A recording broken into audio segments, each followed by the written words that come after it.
शिक्षा मनोविज्ञान। शिक्षा मनोविज्ञान परिवर्तित मानव व्यवहार का अध्ययन करने वाली मनोविज्ञान की शाखा शिक्षा मनोविज्ञान कहलाती है। परिवर्तित मानव व्यवहार का अध्ययन करने वाली मनोविज्ञान की शाखा शिक्षा मनोविज्ञान कहलाती है। शैक्षणिक परिस्थितियों में मानव व्यवहार का अध्ययन करने वाली मनोविज्ञान की शाखा शिक्षा मनोविज्ञान कहलाती है। ठीक है, तो या मतलब परिवर्तित मानव व्यवहार का अध्ययन करने वाली मनोविज्ञान की शाखा शिक्षा मनोविज्ञान कहलाती है, और शैक्षणिक परिस्थितियों में मानव व्यवहार का अध्ययन करने वाली मनोविज्ञान की शाखा शिक्षा मनोविज्ञान कहलाती है। तो शैक्षणिक परिस्थितियों में मानव व्यवहार का अध्ययन ही शिक्षा मनोविज्ञान है, और परिवर्तित मानव व्यवहार का अध्ययन करना ही शिक्षा मनोविज्ञान है। तो मनोविज्ञान की शाखा है शिक्षा मनोविज्ञान। शिक्षा मनोविज्ञान का उद्भव रूसो के प्रकृतिवाद से माना जाता है। अतः रूसो ने लिखा कि बालक जो कुछ भी सीखता है प्रकृति की गोद में रहकर सीखता है, अतः प्रकृति ही उसे दंड एवं पुरस्कार प्रदान करती है। रूसो ने प्रकृतिवाद के तहत इमाइल नामक पुस्तक में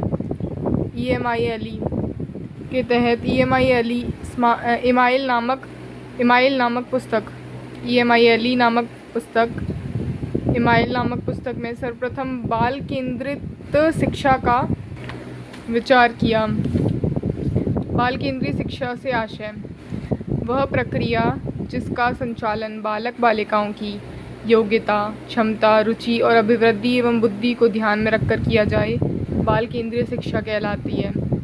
तो जो प्रक्रिया, जो प्रोसेस, जिसका संचालन जिसको यूज़ करके जो बालक बालिकाओं की योग्यताएं, क्षमताएं, रुचि और अभिवृद्धि एवं बुद्धि को ध्यान में रखकर किया जाए, वो प्रोसेस जो होती है वो सारे काम वो बाल केंद्रीय शिक्षा कहलाती है। तो रूसो को बाल केंद्रीय शिक्षा का जनक माना जाता है। रूसो ने बाल केंद्रीय शिक्षा के तहत बालक बालिकाओं को एक पुस्तक के समान माना। अतः रूसो ने लिखा कि बालक एक पुस्तक के समान होता है, अतः सभी अध्यापकों को उस पुस्तक का अध्ययन करना चाहिए। मनोविज्ञान की शिक्षा मनोविज्ञान को सबसे बड़ी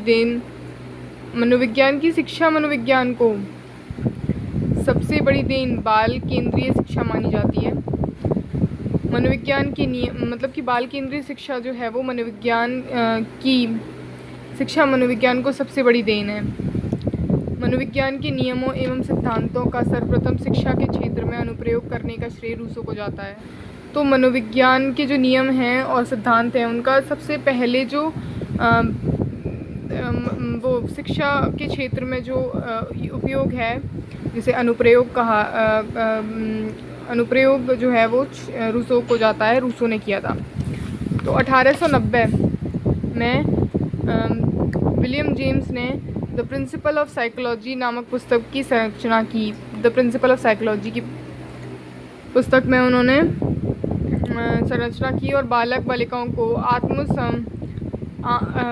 आत्मसंप्रत्यय का विकास किया। तो बालक बालिकाओं के आत्मसंप्रत्यय का विकास किया 1898 में थॉर्नडाइक ने एनिमल इंटेलिजेंस नामक पुस्तक की रचना की तथा उद्दीपक अनुक्रिया सिद्धांत का प्रतिपादन किया।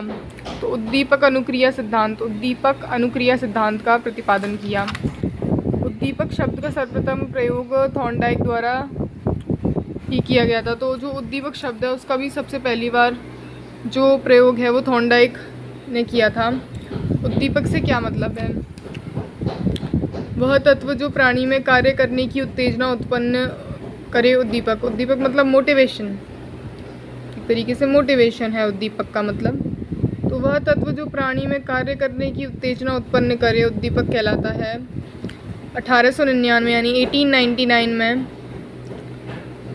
विलियम जेम्स ने टॉक टू टीचर्स नामक पुस्तक की रचना की और बालक बालिकाओं की भाषागत अशुद्धियों को दूर करने का प्रयास किया। सन 1900 में शिक्षा मनोविज्ञान का उद्भव हुआ, लेकिन उसका वास्तविक स्वरूप 1920 में प्रकट हुआ, 1920 में। शिक्षा मनोविज्ञान की प्रमुख परिभाषाएं। स्किनर। शिक्षा मनोविज्ञान में शैक्षणिक गतिविधियों से संबंधित सभी प्रकार के तत्वों का समावेश किया जाता है। स्किनर के अनुसार शिक्षा मनोविज्ञान शिक्षक की तैयारी की आधारशिला है। स्किनर के अनुसार शिक्षा मनोविज्ञान का संबंध शिक्षण एवं अधिगम प्रक्रिया से है। पेस्टोलॉजी के अनुसार शिक्षा मनोविज्ञान शिक्षा का वैज्ञानिकरण है। शिक्षा का वैज्ञानिकरण ही शिक्षा मनोविज्ञान है। स्टीफन के अनुसार शिक्षा मनोविज्ञान शैक्षिक विकास का क्रमिक अध्ययन है। प्रोफेसर ट्रो के अनुसार शिक्षा मनोविज्ञान शैक्षणिक परिस्थितियों का मनोवैज्ञानिक अध्ययन है। स्टीफन के अनुसार भी शिक्षा मनोविज्ञान शैक्षिक विकास का क्रमिक अध्ययन है, और प्रोफेसर ट्रो के अनुसार भी शिक्षा मनोविज्ञान शैक्षणिक परिस्थितियों का मनोवैज्ञानिक अध्ययन है। पील महोदय ने कहा कि शिक्षा मनोविज्ञान शिक्षा का विज्ञान है। सबसे इजी तो पील महोदय ने ही कहा है कि शिक्षा मनोविज्ञान शिक्षा का विज्ञान है। मनो को हटा दो तो। क्रो एवं क्रो के अनुसार बालक बालिकाओं के जन्म से वृद्धावस्था तक के अनुभवों की व्याख्या एवं वर्णन करना ही शिक्षा मनोविज्ञान कहलाती है।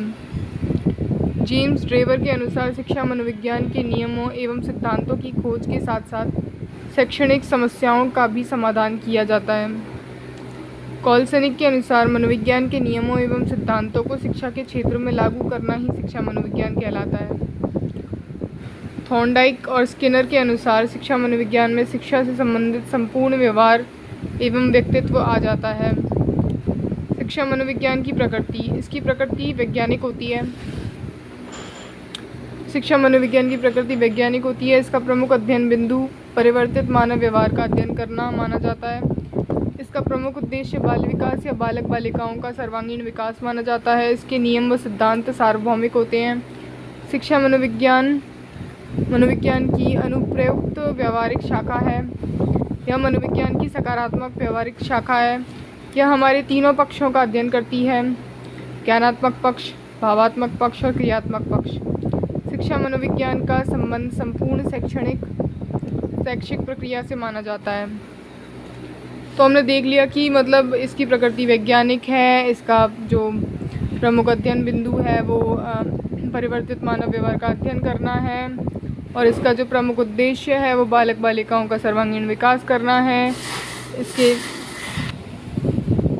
सर्वांगीण विकास यह मनोविज्ञान की अनुप्रयुक्त व्यवहारिक शाखा है, या मनोविज्ञान की सकारात्मक व्यवहारिक शाखा है। यह हमारे तीनों पक्षों का अध्ययन करती है: ज्ञानात्मक, भावात्मक और क्रियात्मक पक्ष।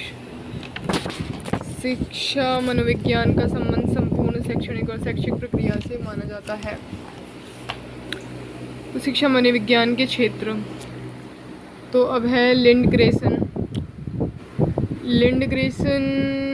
शिक्षक व शिक्षार्थी शिक्षक अधिगम प्रक्रिया, सीखने की परिस्थितियाँ, मापन, मूल्यांकन, समायोजन, निर्देशन एवं मानसिक स्वास्थ्य।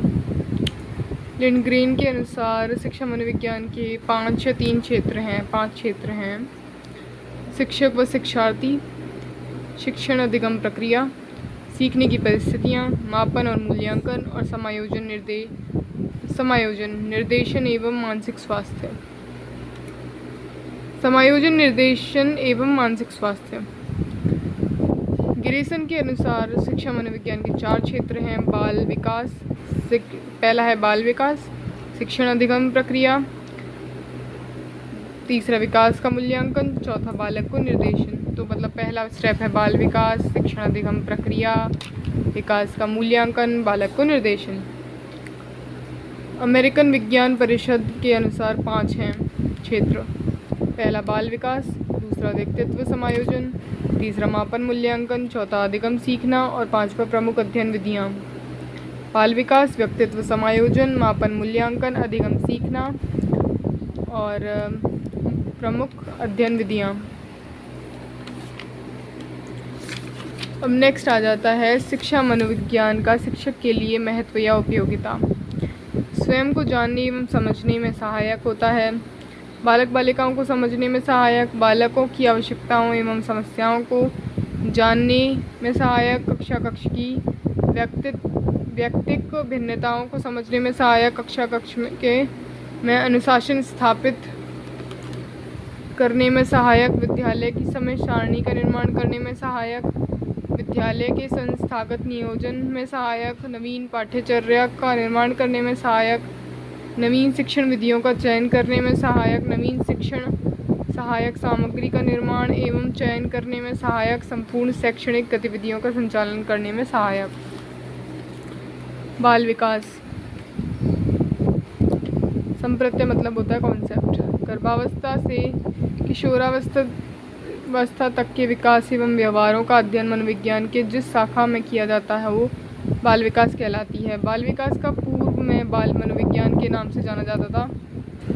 बाल विकास को पूर्व में बाल मनोविज्ञान के नाम से जाना जाता था। बाल विकास के संबंध में प्लेटो ने अपनी पुस्तक रिपब्लिक में लिखा कि बालक बालिकाओं को बाल्यावस्था में दिए जाने वाले प्रशिक्षणों का प्रभाव उनके बाद के व्यावसायिक कुशलता पर पड़ता है। बाल विकास के संबंध में प्लेटो ने अपनी पुस्तक रिपब्लिक में लिखा कि बालक बालिकाओं को बाल्यावस्था में दिए जाने वाले प्रशिक्षणों का प्रभाव उनके बाद के व्यावसायिक कुशलता पर पड़ता है। 18वीं सदी में जॉन लॉक एवं हॉब्स ने बाल विकास का सर्वप्रथम अध्ययन किया और जॉन लॉक द्वारा टैबुला रासा नामक संप्रत्यय कॉन्सेप्ट दिया गया।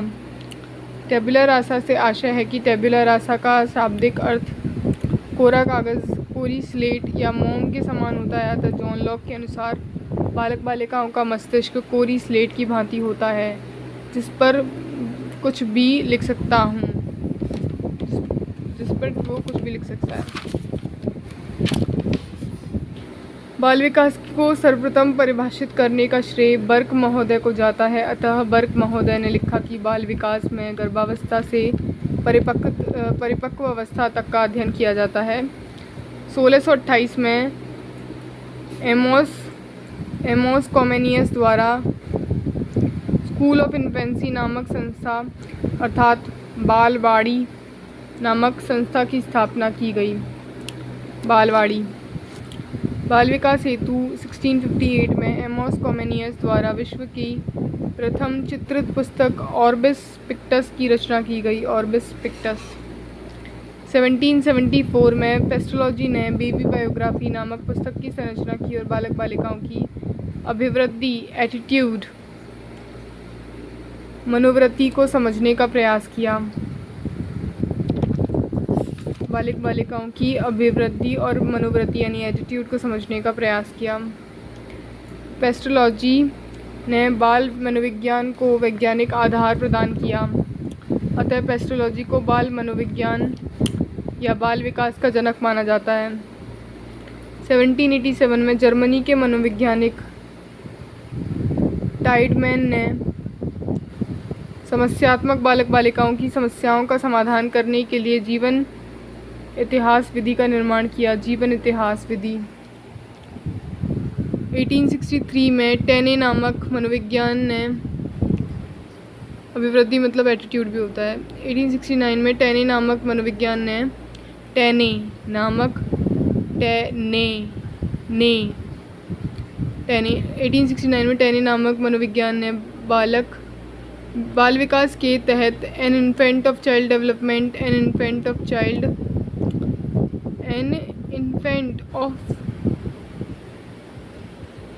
पुस्तक की संरचना की। An infant of child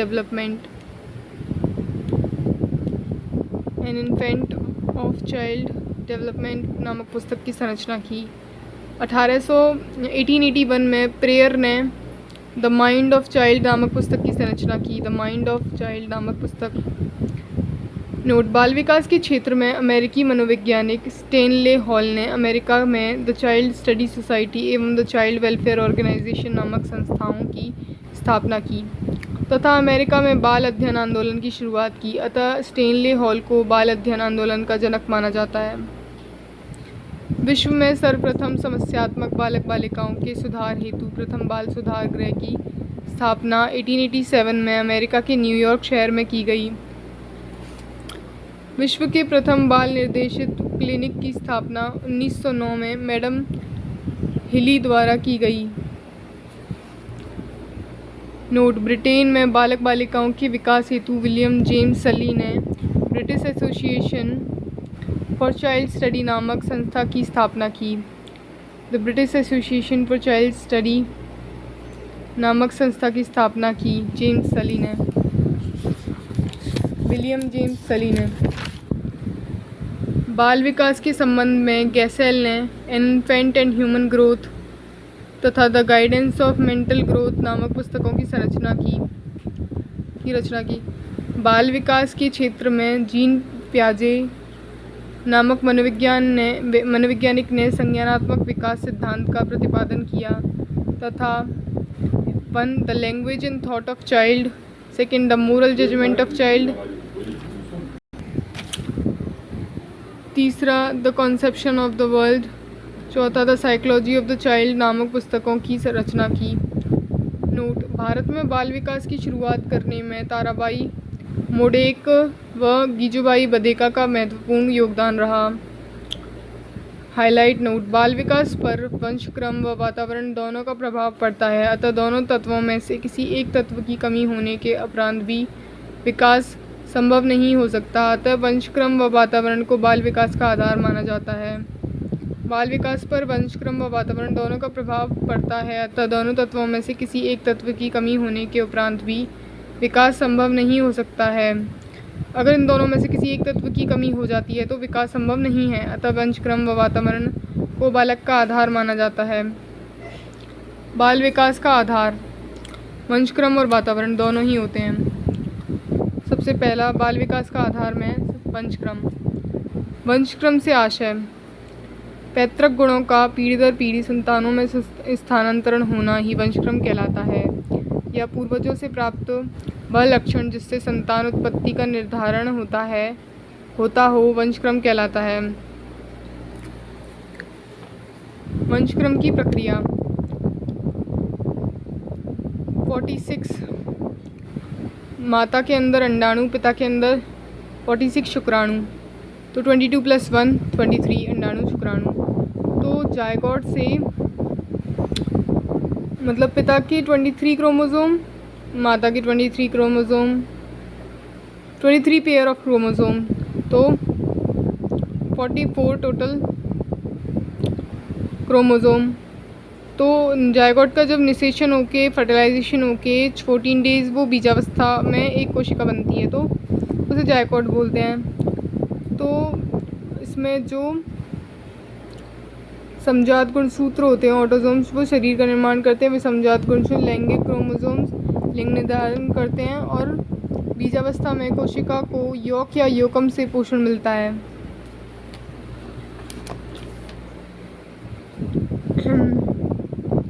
note: संतानों में लिंग निर्धारण में पितृपक्ष अर्थात वाई गुणसूत्र की महत्वपूर्ण भूमिका होती है।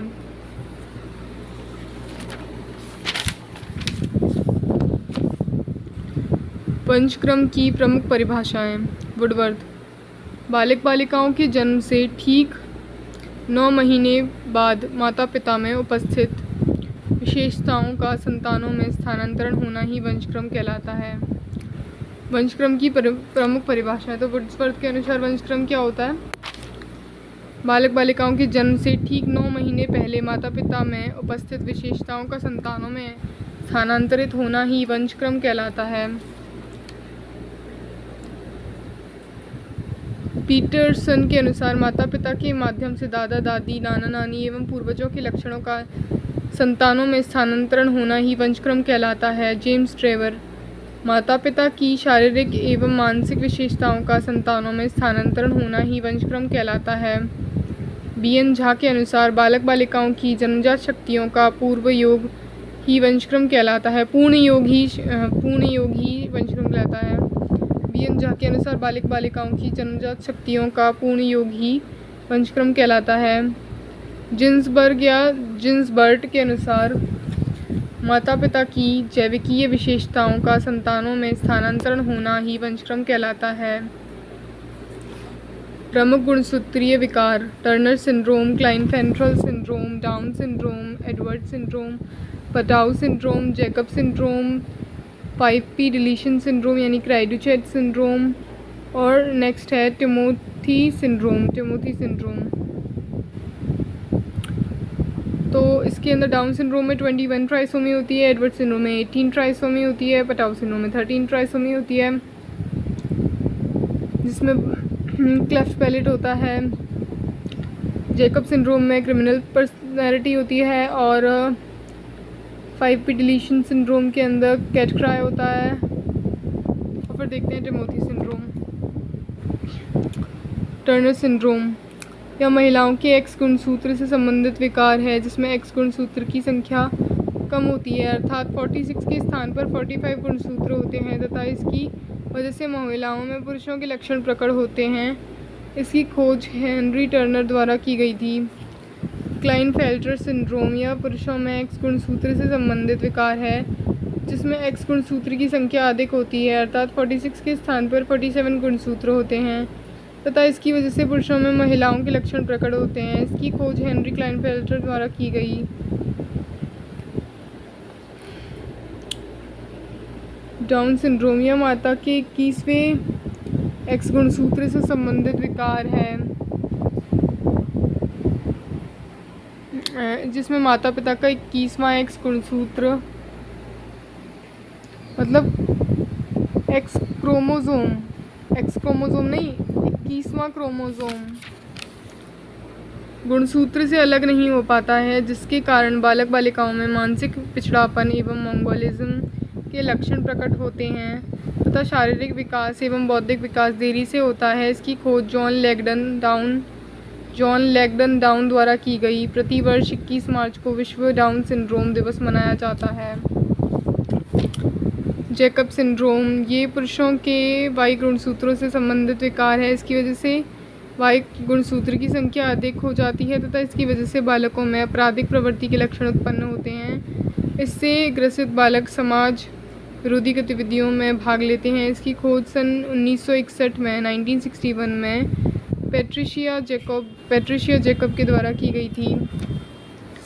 एडवर्ड सिंड्रोम यह 18वें गुणसूत्र से संबंधित विकार है। इसमें 18वें गुणसूत्र पर एक परत अधिक होती है, इस कारण इसे ट्राइसोमी 18 के नाम से भी जाना जाता है, तथा इसके कारण बालक बालिकाओं में शारीरिक विकलांगता के लक्षण प्रकट होते हैं। इसकी खोज जॉन हिल्टन एडवर्ड द्वारा की गई। पटाउ सिंड्रोम यह 13वें गुणसूत्र से संबंधित विकार है, जिसमें 13वें गुणसूत्र पर एक परत अधिक होती है, इस कारण इसे ट्राइसोमी 13 के नाम से भी जाना जाता है। इसके कारण बालक बालिकाओं का ऊपर का होंठ फटा होता है। इसकी खोज John clause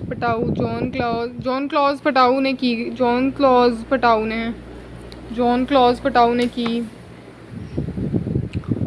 5p deletion syndrome यह 5वें गुणसूत्र से संबंधित विकार है, जिसके कारण बच्चे रात के समय बिल्ली की आवाज़ में रोते हैं, मतलब दिन रात दोनों ही टाइम पे रोते हैं, पर ये गलत लिखवा रखा है। इस कारण इसे क्राई कैट सिंड्रोम तथा इसकी खोज जेरोम लियोनार्ड लेगुन द्वारा की गई।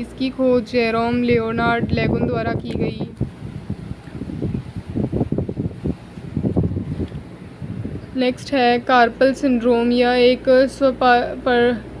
स्वपराणित विकार है, जिसके कारण कलाई एवं हथेली में तेज दर्द का अनुभव होता है। Carpal syndrome. Okay, next is Timothy syndrome यह एक स्वपराणित विकार है, जिसके कारण पूरे शरीर में तेज दर्द का अनुभव होता है। वंशक्रम के प्रमुख सिद्धांत। वातावरण से अर्जित गुणों के वितरण का सिद्धांत Darwin, Lamarck, Harrison, McDougall. Darwin के अनुसार वातावरण से अर्जित गुणों को वंशक्रम के माध्यम से संतानों में स्थानांतरित किया जा सकता है, या वातावरण के अंतर्गत स्वयं की शारीरिक संरचना में किए जाने वाले परिवर्तनों का प्रभाव उत्पन्न होने वाली संतानों पर पड़ता है। इसे सिद्ध करने हेतु निम्न प्रयोग किए गए। डार्विन मछली। डार्विन की पुस्तक बायोग्राफिकल स्केच में लिखा कि शक्तिशाली ही अपने वंशक्रम का निर्धारण करते हैं, क्योंकि शक्तिशाली की प्रकृति स्वयं रक्षा करती है। लेमार्क के अनुसार जिराफ की गर्दन एग्जाम्पल है। हैरिसन ने कीट पतंगों तितलियों सफ़ेद रंग 100 के ऊपर एक्सपेरिमेंट किया था, जिसमें 50% साफ वातावरण सफ़ेद रंग की संतानें हुई और 50% गंदे वातावरण में रहीं तो वो काले व मटमैले रंग की संतान हुई। मैकडोगल चूहे पर प्रयोग किया था उन्होंने। वातावरण से अर्जित गुणों के अवितरण का सिद्धांत बीजमैन।